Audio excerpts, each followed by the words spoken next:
सभी बहन भाइयों को नमस्कार। जय श्री कृष्णा, राधे राधे। देखिए, आप और हम जिस टॉपिक पर बात कर रहे हैं वो आपके हिंदी कहानी का उद्भव विकास का जो क्रम है उसी के ऊपर अपन चर्चा करेंगे। तो देखिए, मैंने जैसे बताया है कि हिंदी कहानी का विकास क्रम 4 चरणों के माध्यम से शुरुआत हुआ है और उसी के हिसाब से पॉइंट स्टेप बाय स्टेप आपको रखने हैं, जिसमें सबसे पहले प्रारंभिक युग है जिसको पूर्व प्रेमचंद युग बोल सकते हो, दूसरा प्रेमचंद युग है, तीसरा प्रेमचंदोत्तर युग है और चौथा स्वातंत्रोत्तर युग या कहानी आंदोलन जो नए चले हैं उनको आप देख सकते हो। तो देखिए, 19वीं शताब्दी के उत्तरार्ध में कहानियों का मतलब सिलसिला और 20वीं शताब्दी के युग से विकास क्रम शुरुआत हो गया है।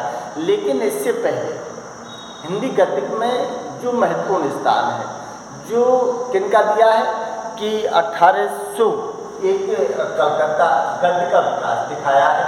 और क्योंकि गद्य का विकास और गद्य का विकास क्यों दिखाया है, क्योंकि गद्य में कहानी आती है तो कहानियों की झलक जो है 1800 में भी दिखाई दी थी। तो गद्य का विकास जिसमें ध्यान रखना, fort William college,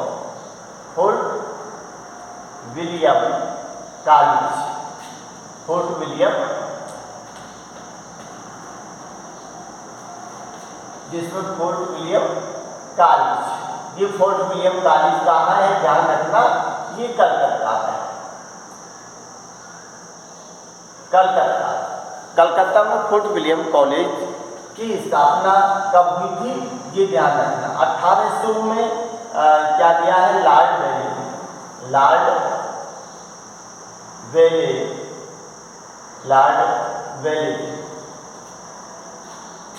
Lord Wellesley fort William college में स्थापना की थी लॉर्ड वेलेजली ने। और उसके बाद दिया है कि 1854 या 53 में इसको लॉर्ड डलहौजी के द्वारा बंद करा दिया गया था। लेकिन गद्य के विकास में फोर्ट विलियम कॉलेज के जो दिए हैं, जिसमें दिया है फोर्ट विलियम कॉलेज में एक तो क्या है, जॉन गिलक्राइस्ट क्या है,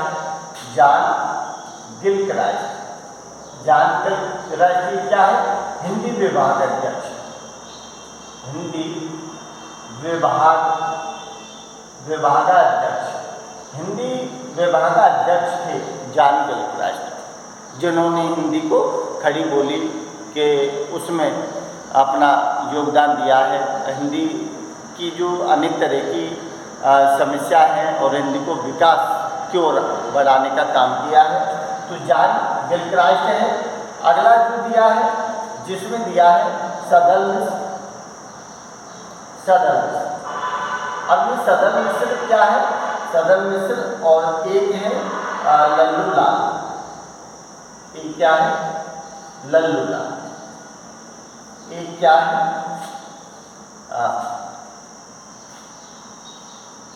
इंसा अल्लाह खां, और एक और है इसमें जिसमें अपन कहते हैं कि विकास क्रम जो दिया है कहानी का, उस कहानी के उसमें इन सबका एक नाम और है सदा शुक्ला। इनका नाम याद रखना। प्रारंभिक युग में इन्होंने 1800 में जो प्रयास किया है, सदल मिश्र ने क्या लिखी है, नासी केतु उपाख्यान,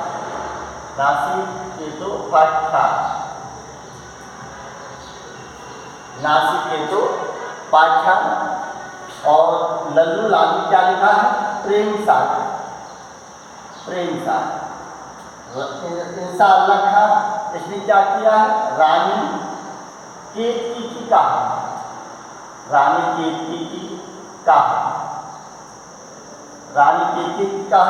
और सदालाल इसका है सुख सागर।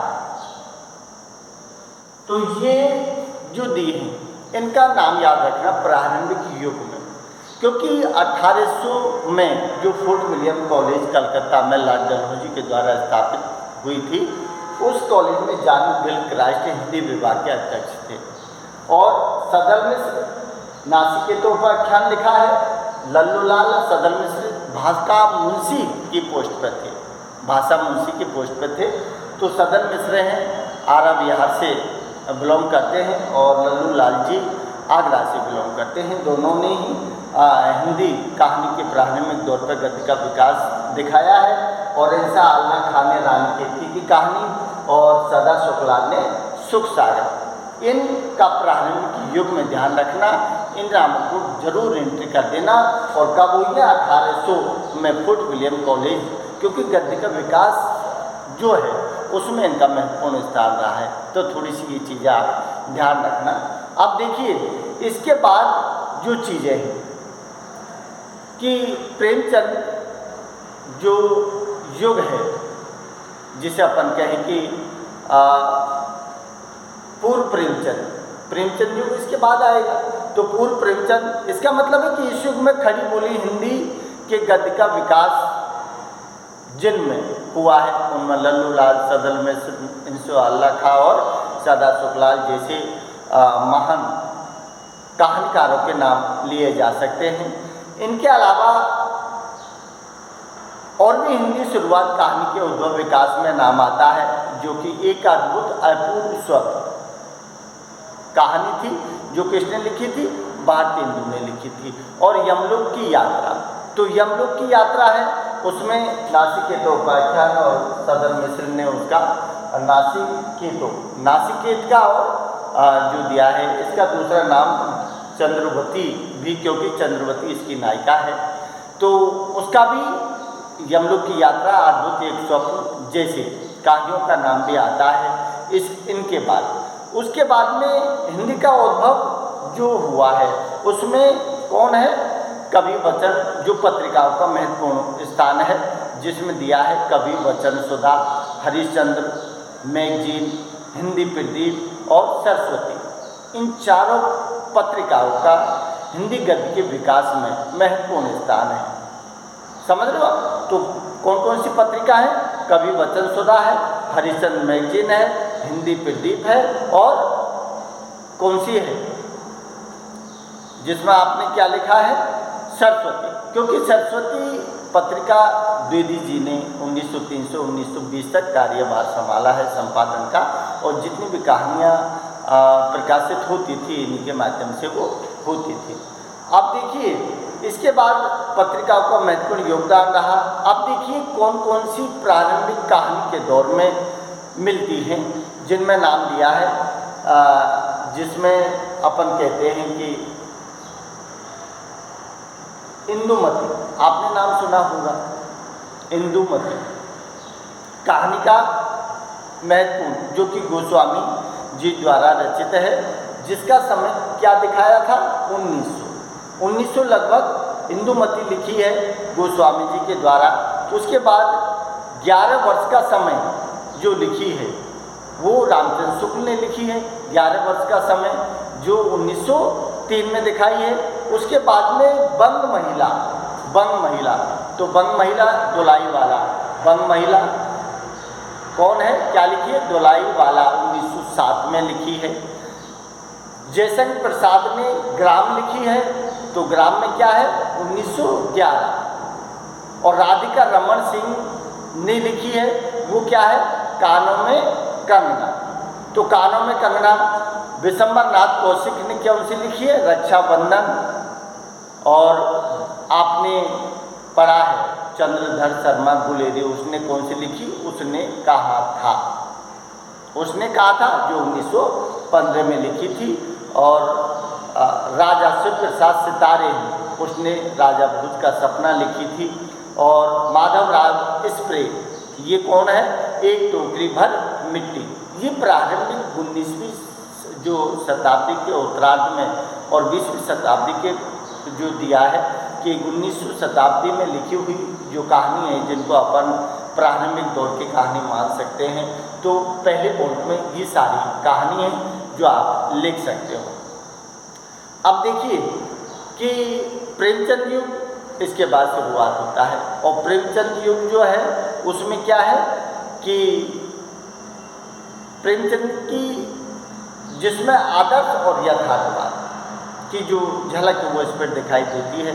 और प्रेमचंद के द्वारा लगभग कितनी है 300 कहानी मानी जाती हैं, जो उनकी सप्त सरोवर और प्रेम 25 संग्रहित मतलब नाम से जो काव्य रचना है उनमें वो संग्रहित ध्यान करना है इस चीज़ का, सप्त सरोज और प्रेम 25 जो काव्य संग्रह है ना उनमें इन सारी कहानियों का जिक्र किया गया है। तो प्रेमचंद की पहली कहानी कौन सी है, पंच परमेश्वर, जो 1916 में दिखाई गई है। और इनकी कहानियों में जो क्या है कि सामाजिक जो दी है विषमताएं, रूढ़िवाद और मानवीय मूल्यों का यथार्थ चित्रण इनमें दिखाया गया है। और प्रेमचंद लगभग जो दिया है कि 300 के लगभग कहानी लिखी है, उनमें प्रमुख जो कहानी है जिसमें आपके सिलेबस में भी है, जिसमें रखी है फूस की रात, शतरंज के खिलाड़ी, नमक का दरोगा, बड़े भाई साहब, बड़े घर की बेटी, बूढ़ी काकी, ईदगाह, कफन, ये सब क्या है, ये सब उनके द्वारा लिखी हुई, ठाकुर का कुआं, नहीं कि आपने पढ़े होंगे, बहुत सारी कहानी है इनकी। तो इनमें सब में यथार्थवाद की झलक और आदर्शवाद की झलक बराबर दिखाई देती है। तो थोड़ा सा ये क्रम प्रेमचंद युग में दिखाना है आपको। उसके बाद इस समय के जो कहानीकार हैं जिनमें नाम किसका आता है कि जयशंकर प्रसाद का आता है, क्योंकि जयशंकर प्रसाद ने भी अच्छी कहानी लिखी हैं, जिनमें प्रसाद के द्वारा पुरस्कार है, ममता है, इंद्रजाल है, मधुआ है, नित्य आकाशदीप है और गुंडा जैसी कहानी इसी युग की देन है। प्रेमचंद युग के समकालीन कवि थे पर कौन, जयशंकर प्रसाद। उसके बाद गुलेरी जी हैं, तो गुलेरी जी ने 1915 में लिखा है, तो आपने पढ़ा है कि गुलेरी जी ने, उसने कहा था आपके सिलेबस में भी है। और क्या है कि सुखमय जीवन और बुद्धू का कांटा, ये इनकी 3 प्रमुख कहानी थी जो मील का पत्थर साबित हुई थी। विशंबर नाथ कौशिक है, उन्होंने मणिमाला और चित्रशाला और रक्षाबंधन जैसी कहानियाँ इस युग में लिखी हैं। और सुदर्शन जो है, जो भी आपकी कहानी है, हार की जीत सुदर्शन जी की है, और आशीर्वाद जैसी कहानी भी उन्होंने लिखी है। तो ये सारा जो क्रम है ये किस में आएगा, ये सारा क्रम आपको प्रेमचंद युग में आएगा। अब देखिए प्रेमचंद उत्तर युग, थोड़ा सा ध्यान से देख लो कि प्रेमचंद उत्तर युग है जो 1936 से 1950 तक माना गया है। तो प्रेमचंद के बाद वाले युग को अपन प्रेमचंद उत्तर युग के नाम से जाने जाते हैं। और इस युग में क्या है, इस युग में जो सामाजिक है, जो राजनीति है, जो प्रगति है, जो व्यक्ति परिवार के संबंध जो है, उन कहानियों में सारी चीज़ों को स्थान दिया गया है। समझ लो आप। तो युग के बोध, युग की पीड़ा, युग का प्रेम, पारिवारिक जो पीड़ा है, जो पारिवारिक संबंध टूटे बिखराव, वो सारी चीज़ें दिखाई गई हैं इस युग में। और इस युग की श्रेष्ठ कहानीकार जो है, इस युग के श्रेष्ठ कहानीकार कौन कौन है, जैनेन्द्र है और अज्ञे है और एलाचंद जोशी है। समझ लो। तो अज्ञे और कौन दिया है, जैनेन्द्र, एलाचंद जोशी, ये सब कैसे हैं, मनोविश्लेषणवादी कहानीकार हैं।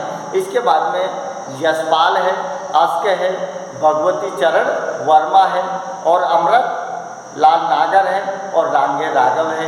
इनकी कहानियों में क्या है, प्रगतिवाद की झलक दिखाई देती है। तो इनके द्वारा रचित जो है, जैसे दिया है कि जैनेन्द्र है तो जैनेन्द्र की खेल है, पाजेब है, नहीं क्या, उसके बाद प्रत्यक्षता है, एलाचंद जोशी है, उसके द्वारा लिखित चरणों की दासी है, पतिव्रता है। और यशपाल के द्वारा लिखित को कौन सी है, पर्दा है। और विश्व प्रतापनाथ जो है उसके अनुवाद क्या है, जज का फैसला। रांगे राघव के द्वारा लिखित क्या है, गदल जैसी कहानी। ये सारी प्रेमचंदोत्तर के बाद की कहानी है। तो थोड़ा सा प्रेमचंद्रोत्तर युग में कौन है, जैनेन्द्र आगे और जो दिया है इलाचंद जोशी और यशपाल आस्के और भगवत चरण वर्मा, अमृतलाल नागर, रांगे राघव जैसे कहानीकार हैं, उनकी कहानियों को आप इसमें लिख सकते हो। उसके बाद आपने जो देखा है कि स्वातंत्र उत्तर युग जो चल रहा है, चौथा क्रम है। तो अब चौथा क्रम में जो दिया है कि स्वातंत्र उत्तर युग, तो ध्यान रखना स्वातंत्र उत्तर युग का मतलब है कि 1947 के बाद का जो भारत है उसमें जो कहानी लिखी गई थी वो स्वातंत्र उत्तर युग था। तो देखिए इस युग में आधुनिक जीवन की जो विविध समस्या यथार्थ का चित्रण किया है, क्योंकि आधुनिक युग में मानव है, मानव की विविध समस्याएं जिनका यथार्थ चित्रण इस काल के कवियों ने किया है। इस काल में आंचलिक कहानी, नगरभूत की कहानी, आंचलिक कहानी जिसमें अंचल क्षेत्र विशेष का प्रयोग किया जाता है, जिसमें फणीश्वर नाथ रेणु का स्थान आता है। समझ लो आप, नारी पुरुषों की प्रेम की पीड़ा है।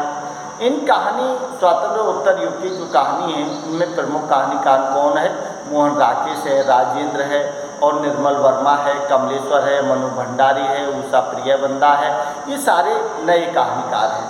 तो मोहन राकेश और राजेंद्र यादव, राजेंद्र यादव नए कहानीकार के प्रमुख हस्ताक्षर के नाम से जाने जाते हैं। तो मोहन राकेश, राजेंद्र, निर्मल वर्मा, कमलेश्वर, मनु भंडारी, उषा प्रियवंदा और फणीश्वर नाथ रेणु। ये और कौन है, भीष्म साहनी, भीष्म साहनी। उसके बाद हरिशंकर परसाई, महेंद्र भल्ला, रमेंद्र नाथ कालिया। ये सब कहानीकार हैं स्वतंत्र उत्तर युग के। अब देखिए इनकी जो कहानी है, जैसे उषा प्रियवंदा की कहानी है, तो उषा प्रियवंदा की कहानी आपने पढ़ा है कि मित्रों मर जानी अच्छी कहानी है उनकी। और उसके बाद में जो है आपने एक कहानी आपके सिलेबस में है जिसमें सिक्का बदल गया, वो भी कहानी इनके द्वारा है। कहानी कमलेश्वर की है आपके सिलेबस में, जो राजा निर्वंशिया है, जो दो कथा को लेकर चलती है। मलबे का मालिक मोहन राकेश की अच्छी कहानी है। लक्ष्मी कैद है, ये राजेंद्र यादव की कहानी है। डिप्टी कलेक्टर अमरकांत की है। और तीसरी कसम फणीश्वर नाथ रेणु के द्वारा लिखित है। परिंदे कहानी है वो निर्मल वर्मा के द्वारा रचित है। चीफ की दावत कौन है, भीष्म साहनी की है चीफ की दावत। और निठल लिपि डायरी हरिशंकर परसाई की। तो ये स्वातंत्र उत्तर युग की कहानी है। तो थोड़ा सा इन सारी चीज़ों को अच्छी तरह से देख लेना। उसके बाद में आपको आता है नई कहानी आंदोलन। तो नई कहानी आंदोलन शुरुआत कब से होता है, 1955-56 से शुरुआत हो जाता है। नई कहानी के आंदोलन में जो पत्र पत्रिकाओं का जो योगदान रहा है उनमें नई कहानी भैरव प्रसाद गुप्त के द्वारा रचित नई कहानी का संपादन किया है। सारिका है, कल्पना है, ये सारी पत्रिकाएं हैं जो बड़ा योगदान दिया है। और नई कहानी का आंदोलन अलग अलग नामों से जाना जाता है, जिसमें अपन कहते हैं कि नई कहानी है, जनवादी कहानी है, समांतर कहानी है, समकालीन कहानी है, एक कहानी है और क्या है, साटोत्री कहानी। ये सारे के सारे स्वातंत्र युग 1955-56 का जो समय है और 1960 के बाद साटोत्री का भीतर शुरुआत हो जाती है। तो वहाँ से ये सारी चीज़ें चलती है। तो नई कहानी आंदोलन 1955-56 से शुरुआत हुआ है। ध्यान रखना क्या क्या नाम दिए हैं, तो जनवादी कहानी है, नई कहानी है, समांतर कहानी है, एक कहानी है, साटोत्री कहानी है, समकालीन कहानी है। अब देखिए समान एक कहानी का जो अपन कहते हैं जनक, तो एक कहानी का जनक किसको माना है, डॉक्टर गंगा प्रसाद विमल। ध्यान करके नोट्स कर लेना कि एक कहानी का डॉक्टर गंगा प्रसाद विमल जनक माने जाते हैं। समांतर कहानी बोलो या समकालीन कहानी बोलो तो उसके कौन माने जाते हैं? कमलेश्वर के समांतर कहानी जो पत्रिका है वो कमलेश्वर ने ही चलाई थी, तो समांतर कहानी के जनक कमलेश्वर माने जाते हैं। सचेतन कहानी जो है, सचेतन कहानी वो कौन है? महिम सिंह जी। सचेतन कहानी किसके द्वारा या फिर जनक कहे जाते हैं? महिम सिंह जी, जिन्होंने आधार नामक पत्रिका 1964 में जो शुरुआत की थी उसके माध्यम से सचेतन कहानी की शुरुआत हुई थी। और नई कहानी जो है वो भैरव प्रसाद गुप्त के द्वारा नई कहानियों का जनक माना जाता है। और जनवादी कहानी प्रकाश चंद्र गुप्त माना जाता है। प्रकाश चंद्र गुप्त जनवादी कहानी है उसके जनक माने जाते हैं। और सहज कहानी कौन है? अमृत राय जी। तो ये जो संक्षिप्त परिचय है ये थोड़ा सा आप ध्यान रखना और अच्छी तरह से इन पॉइंटों को ध्यान करना। जो मैंने पढ़ाया है उन चीज़ों को ध्यान से सुन लेना, नोट कर लेना। आपका क्वेश्चन जो है 15 नंबर का एकदम फर्स्ट क्लास हल हो जाएगा। ठीक है, नमस्कार। अगर आपको अच्छा लगे तो लाइक शेयर सब्सक्राइब जरूर कर देना।